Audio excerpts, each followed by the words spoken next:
Bonjour, est-ce que vous pouvez me dire déjà comment vous vous appelez? Je suis Jean-Baptiste Romain, je dirige l'Office national des anciens combattants et victimes de guerre des Yvelines depuis un peu plus de 2 ans. D'accord. Et qu'est-ce qui vous a attiré dans cette exposition? Écoutez, j'ai reçu en fait, tout simplement une invitation.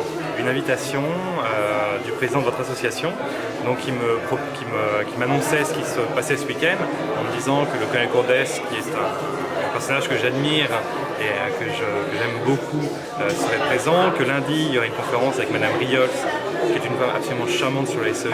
Je dis c'est l'occasion de découvrir un peu plus ce qui se fait au niveau des reconstituants et puis des initiatives mémorielles privées associatives dans le département. Mon rôle en tant que directeur de l'ONAC, c'est de chapeauter tout ce qui se passe, aussi bien en termes d'associations patriotiques, leur apporter la reconnaissance de l'État français et du ministère de la Défense, mais également au niveau mémoriel, participer à toutes les opérations qui peuvent se monter pour aider à les diffuser et à les faire valoir le plus possible. Et si je peux, leur donner les contacts que j'ai pris depuis quelques années et la force que l'ONAC peut leur apporter.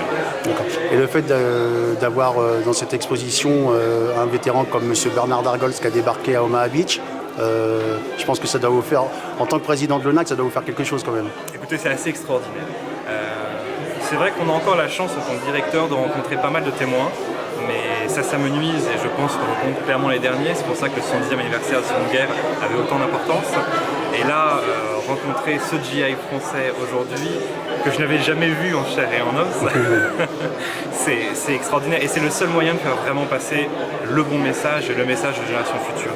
L'exposition est un plus non négligeable, mais la présence du témoin, c'est ce qui fera toute la puissance du message de tout ce que vous faites. Et en plus, je pense que M. Dargols ne s'est pas trompé en acceptant d'être président d'honneur de l'association Liberty Ship. Oui. Comme vous avez pu le voir. Oui. Et sinon, alors l'exposition, comme vous avez pu voir, il y a M. Gilles Lefray qui expose tout ce qui est... En fait, ça fait 25 ans qu'il suit les vétérans, donc Pegasus Bridge, notamment les commandes de Clifford. Et je ne sais pas si vous avez pu lire ce qu'il a fait un petit peu, mais c'est vraiment magnifique. Et puis bon, je vais faire un peu de...